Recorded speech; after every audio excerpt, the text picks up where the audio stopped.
الحمد لله وكفى وسلام على عباده الذين اصطفى أما بعد.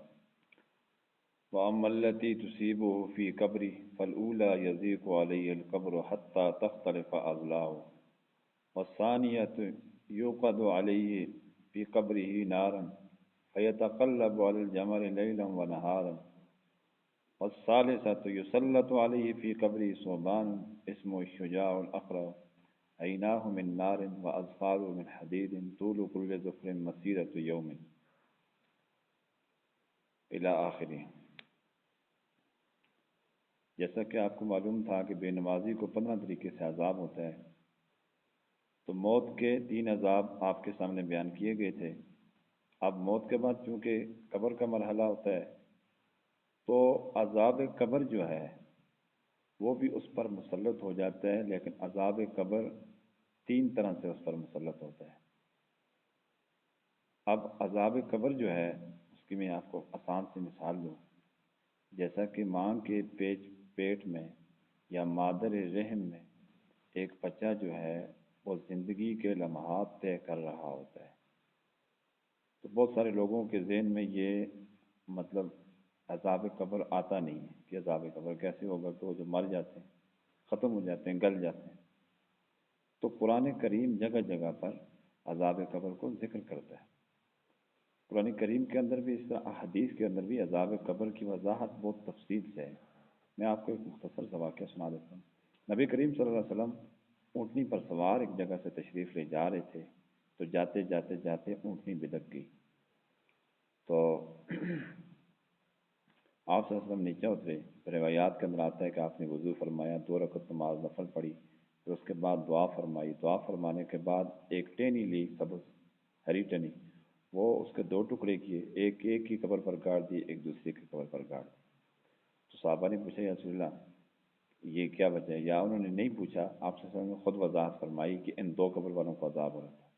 ایک کو نجاست کی وجہ سے، یعنی وہ پیشاب کے دوران اپنے آپ کو چینٹوں سے اپنے جسم کو اپنے کپڑوں کو نہیں بچاتا تھا، اس وجہ سے عذاب ہو رہا ہے۔ دوسرا چغل خور تھا، اس چغل خوری کی وجہ سے اس کو عذاب ہو رہا ہے۔ تو یہ عذاب نبی کریم صلی اللہ علیہ وسلم نے اس کا خود مشاہدہ کیا اور بیان فرما دیا۔ اب اس سے آگے مزید کوئی کہنے کی ضرورت نہیں ہے۔ تو موت کے وقت کے 3 عذاب آپ نے سن لیے۔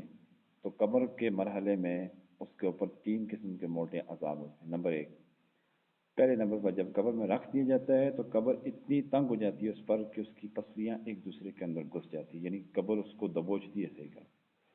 دوسرے نمبر پر قبر کے اندر آگ جلا دی جاتی ہے، اور تیسرے نمبر پر الامان والحفیظ، اس کے اوپر ایک سانپ ایسی شکل کا مسلط ہو جاتا ہے کہ جس کی آنکھیں آگ کی، ناخن لوہے کے، ناخن اتنے لمبے کہ ایک دن پورا سفر کر کے ان کے اختتام تک پہنچا جا سکے۔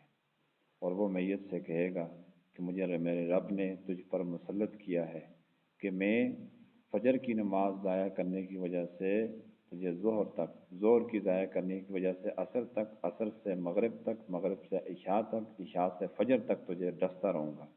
وہ جب میت کو ایک مرتبہ مارے گا، ڈسے گا، تو اس کی ہولناکی کی وجہ سے، دہشت کی وجہ سے مردہ 70 گز یا 70 ہاتھ زمین کے اندر چلا جائے گا۔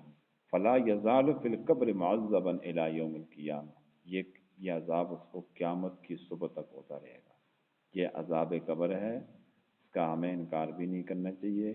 اس مرحلے کے لیے ہمیں خوب تیاری بھی کرنی چاہیے، اور نماز کا خوب خصوصی خاص طور پر اہتمام کرنا چاہیے۔ اپنے گھر میں جتنے بھی لوگ ہیں نا، چھوٹے بڑے، ان سب کو نماز کے اوپر لگانا چاہیے۔ نماز ایک ایسی عبادت ہے، اللہ تبارک و تعالیٰ کو نماز بہت زیادہ پسندیدہ ہے۔ سجدے کی جو حالت ہے، حدیث کے اندر آتا ہے کہ بندہ سجدے میں اللہ تبارک و تعالیٰ کے اتنا قریب ہو جاتا ہے کہ ہمیں مثال کے ذریعے سمجھایا گیا ہے۔ وہ مثال یہ ہے کہ اس بندے کا سر اللہ تعالیٰ کے قدموں میں ہوتا ہے، کوئی اتنا قریب ہو جاتا ہے سجدے میں۔ تو یہ بڑی عظیم ترین اللہ تبارک و تعالیٰ کی مخصوص عبادت ہے، اس کو ترک نہیں کرنا چاہیے، اس کو ضائع نہیں کرنا چاہیے، اس کو چھوڑنا نہیں چاہیے۔ تمام لوگ، عورتیں، مرد، بچے، بوڑھے، جوان، نماز کا خاص طور پر اہتمام کریں۔ عذاب قبر نماز کی وجہ سے بھی میت کے اوپر مسلط کر دیا جاتا ہے۔ اللہ تبارک و تعالی ہم سب کو ان باتوں پر عمل پیرا ہونے کی توفیق عطا فرمائے۔ وآخر دعوانا الحمدللہ رب العالمین۔